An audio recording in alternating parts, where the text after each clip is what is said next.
Imagine reaching for a simple, common pill. A pill you have used for years. A pill you trust implicitly to manage allergies, a runny nose, or maybe just to help you sleep through the night. Now imagine that this very pill, the one you bought over the counter, is a hidden agent accelerating cognitive decline. It is silently working against your memory. This isn't speculation. This is the urgent, documented finding that has finally moved from the margins of academic journals into the forefront of geriatric medicine. For decades, the warnings about this specific class of medication were subtle. They were often overlooked because the immediate relief offered seemed worth the temporary minor grogginess. But recent, comprehensive longitudinal studies that track thousands of seniors over many years, have forced doctors and researchers to sound the alarm loudly. The science is clear. For people over 60, routinely taking this common medication drastically increases the risk of developing dementia and measurably speeds up brain aging. We are talking about medications that are incredibly easy to access. They sit right next to the pain relievers and vitamins in every supermarket and pharmacy aisle. You do not need a doctor's permission to buy them, which is part of the danger. Think about your routine tonight. Do you take a pink or blue tablet before bed to quiet your busy mind?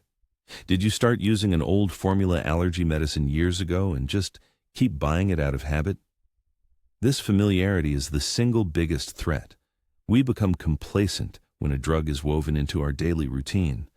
But your brain chemistry shifts significantly after the age of 60. What was mostly harmless in your 30s can become actively neurotoxic in your 70s. The medications in question belong to a class called anticholinergics. Do not let the medical term scare you. The mechanism is simple, but the impact is devastating. Your brain relies on a critical neurotransmitter chemical called acetylcholine. Think of acetylcholine as the high-quality fuel necessary for efficient memory retrieval, learning, and focus. It keeps the cognitive circuits running smoothly. When you age, your natural supply of acetylcholine begins to decrease. Your brain naturally struggles to produce enough of this vital fuel. Now, here is where the common OTC pill betrays you. Anticholinergic drugs are specifically designed to block or inhibit the action of acetylcholine. They dry up mucous membranes, which is why they are great for a runny nose, but they also severely starve the brain of its necessary chemical fuel. In essence, while you think you are treating a minor seasonal annoyance, you are simultaneously choking the system responsible for your thinking and recalling abilities. A landmark study published in JAMA Internal Medicine confirmed this mechanism is not just temporary confusion. They found that seniors who used these medications routinely for 3 years or more had a significantly higher incidence of dementia. Even more troubling, follow-up MRI scans revealed that long-term users showed reduced brain volume in key areas responsible for memory and higher function, the same areas targeted by Alzheimer's disease. This means the damage is physical and measurable. It is not just feeling foggy for a day. It is accelerating structural aging. Many seniors mistake the side effects of these pills for the natural process of getting older. They experience confusion, dry mouth, difficulty concentrating, or sudden bursts of agitation. They attribute these symptoms to fatigue or simply aging, but this confusion often hides the real enemy.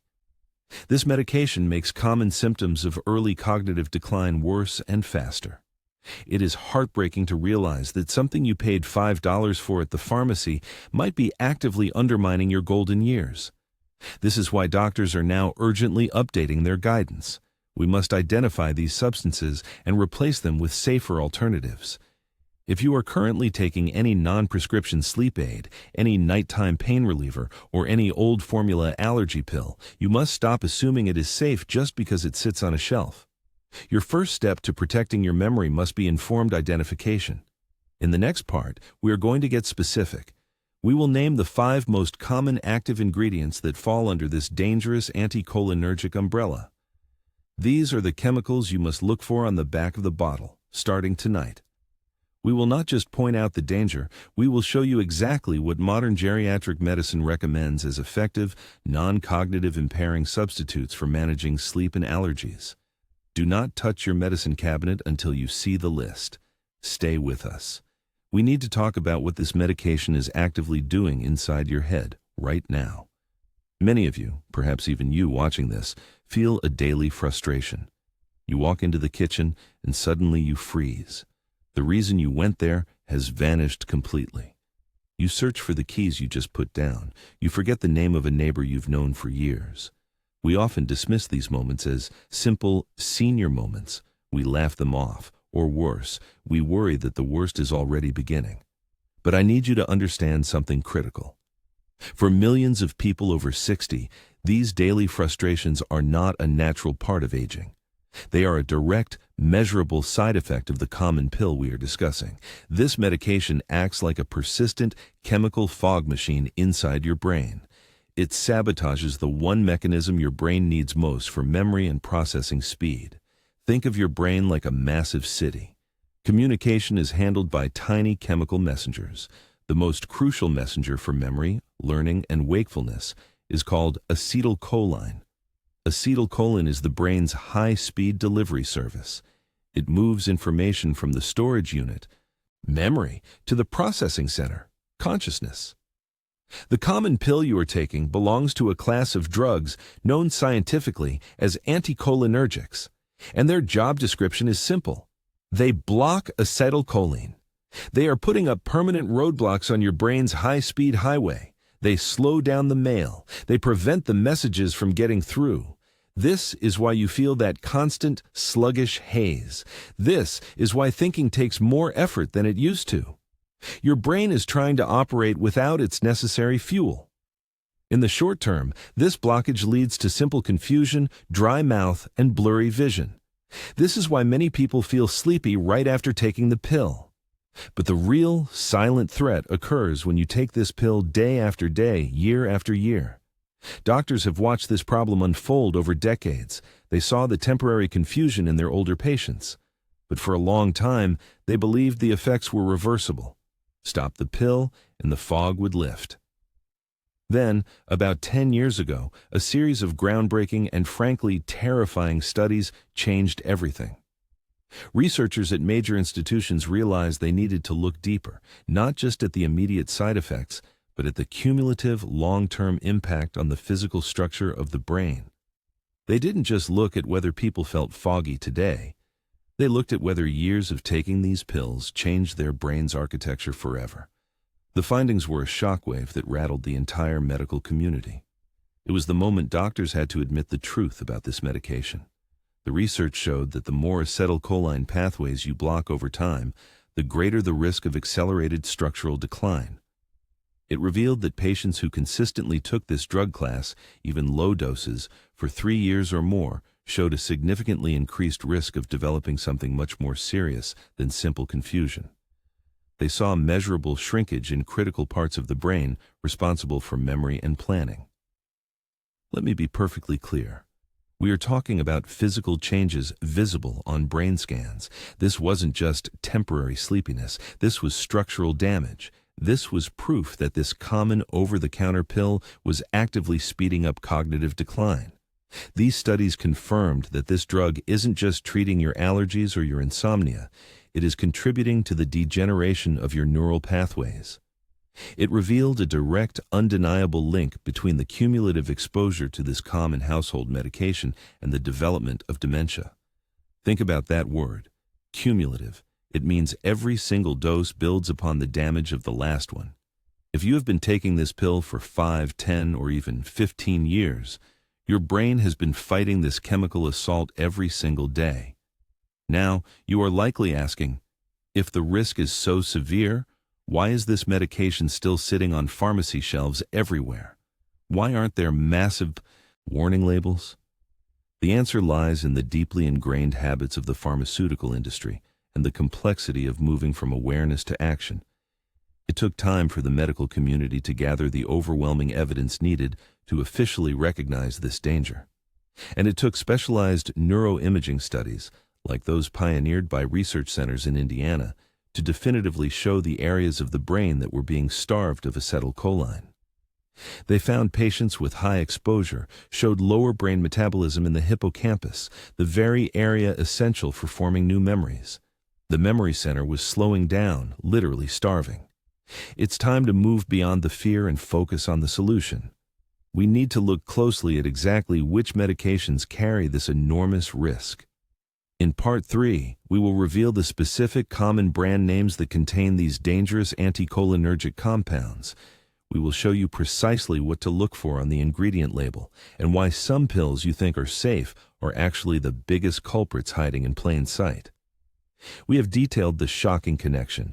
We have established that this common pill acts directly against the brain's chief communication chemical, acetylcholine. But why is the damage so long-lasting? Why are doctors only admitting now that chronic use leads to structural brain changes?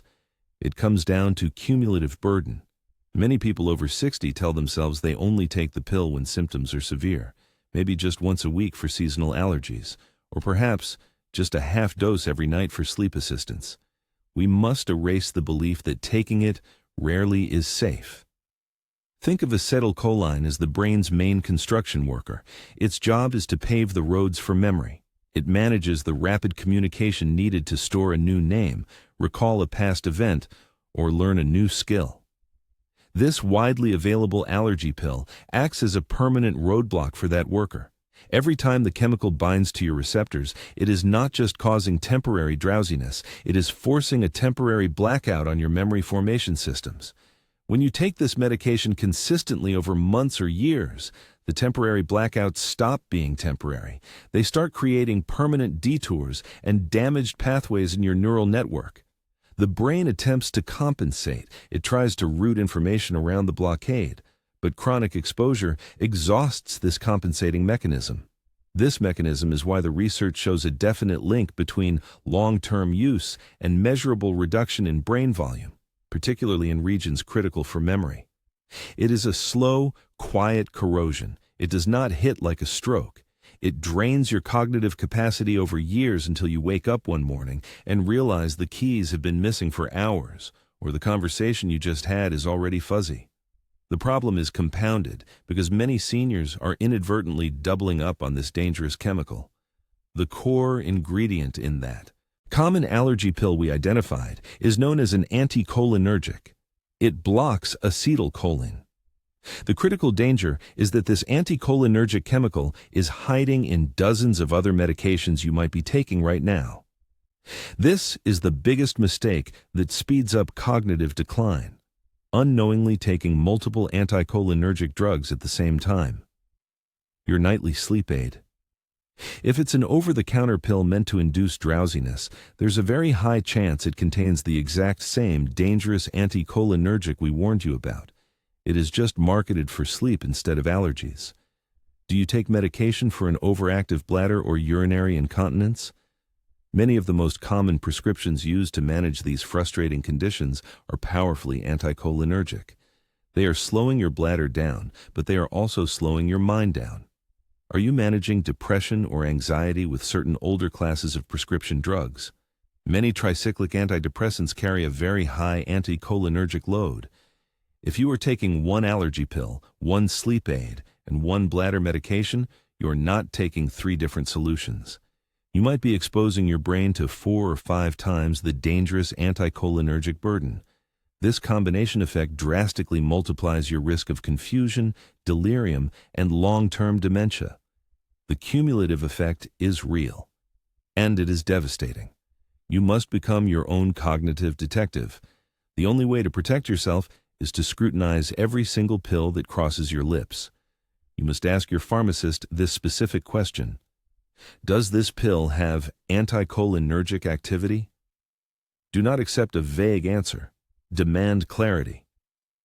If you discover you are currently taking a highly anticholinergic drug prescribed by your doctor, do not panic. Do not stop taking it immediately.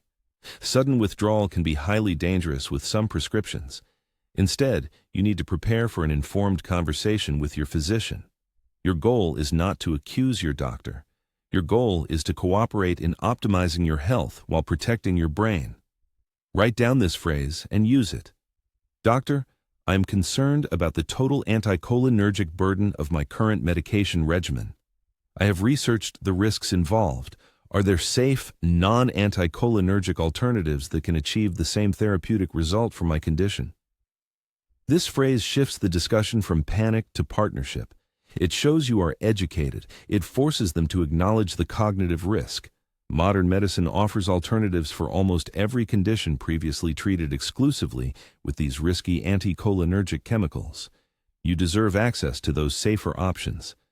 In the final, most crucial part of this warning, we will give you the specific names of the ingredients to look for on labels, the hidden culprits that reveal an anticholinergic action. More importantly, we will provide you with the specific, doctor-approved, non-anticholinergic alternatives for allergies, sleep, and bladder control. These are the solutions that provide relief without sacrificing your mental clarity. Stay with us. This final protective knowledge is the most valuable step you can take today to secure your cognitive future. This knowledge you now hold is incredibly powerful. It is the key to protecting your mind from a mistake that millions have made unknowingly. But knowing the danger is only half the battle. We must now talk about strategy. We must talk about how to replace the pill without causing uncomfortable withdrawal symptoms or sudden rebound effects. Do not stop taking any medication cold turkey. This is essential. Always consult your primary care doctor before making changes to a long-term regimen. However, you must be prepared for that crucial conversation. Your doctor might not be aware of your specific risk factors, or they might not realize how high your total anticholinergic burden has become when combining multiple prescriptions and over-the-counter pills. We need to arm you with the specific information you need to discuss this switch safely. When you go to your physician, bring a list. This list must include every single pill you take, include allergy pills, sleep aids, antacids, muscle relaxers, and bladder control medication, even seemingly harmless nighttime cough syrups. Ask them directly, based on my current regimen, what is my anticholinergic burden score? This simple question signals that you are informed. It encourages them to review the cumulative effect of these medications on your cognitive health. This is your shield. Then, discuss a plan for gradual tapering. For many common anticholinergic sleep aids, switching to an alternative must be done slowly, often over several weeks, to let your body readjust to natural sleep rhythms. You are removing a crutch that your body has learned to rely upon. Patience here is absolutely necessary. So, what are the safer alternatives? If you are dealing with seasonal allergies, your priority is to find second and third generation antihistamines. These newer formulations were specifically engineered to avoid crossing the blood-brain barrier. Look for pills containing loratadine, cetirizine, or fexofenadine. These are the modern gold standard. They treat the histamine reaction in your body without confusing the vital acetylcholine messengers in your brain. They allow you to manage your symptoms while prioritizing your memory and focus. If your use of older pills was primarily for sleep, the solution is more layered. First, focus on behavioral changes. This is often the most effective replacement. Consistent bedtime, limiting blue light exposure at night, and avoiding caffeine after 2 p.m. can profoundly shift your sleep quality. Second, consider non-addictive, non-anticholinergic supplements, but only after discussing them with your doctor. Low-dose melatonin, magnesium glycinate, or chamomile tea have proven records of supporting natural sleep cycles without damaging cognitive function. These options do not block your brain's communication pathways. They encourage your natural rest mechanisms. Third, if you use anticholinergic drugs for motion sickness or stomach issues, discuss safer alternatives like ginger chews or prescription options that target the peripheral system rather than the central nervous system. The key takeaway is this: there is a safe and effective alternative for nearly every situation. You do not have to sacrifice your clarity for comfort, but managing the pill cabinet is only one piece of the long-term cognitive protection strategy. We must also look at inflammation. Inflammation is the silent partner of cognitive decline. It accelerates the damage already started by drugs like diphenhydramine. You can clean up your medicine cabinet, but if your diet is pouring fuel on the inflammatory fire, you are still creating an environment ripe for memory issues. The foods you choose can either nourish your brain cells or actively destroy them. We are talking about specific fats, sugars, and processed ingredients that trigger systemic inflammation, making your brain more vulnerable to the toxicity of the environment and any lingering drug effects. This inflammation acts like sandpaper on your neural connections, sanding away your ability to recall names, calculate quickly, or learn new information. You must reduce the inflammatory burden immediately to heal the damage these common allergy pills may have already caused. This healing process starts in your gut. Your gut health is directly linked to your brain health. It is often referred to as the second brain for a reason. If your gut is inflamed, your brain is inflamed. It is a direct line. In the next critical segment, we will dive deep into the specific dietary changes that act as a powerful anti-inflammatory shield. We will reveal the 3 surprising, healthy foods you might be eating every day that are secretly causing brain inflammation, accelerating the risk the allergy pills created. You need to know how to stop this systemic inflammation today. This is the final step in ensuring long-term cognitive resilience. Click here to continue your protection strategy immediately.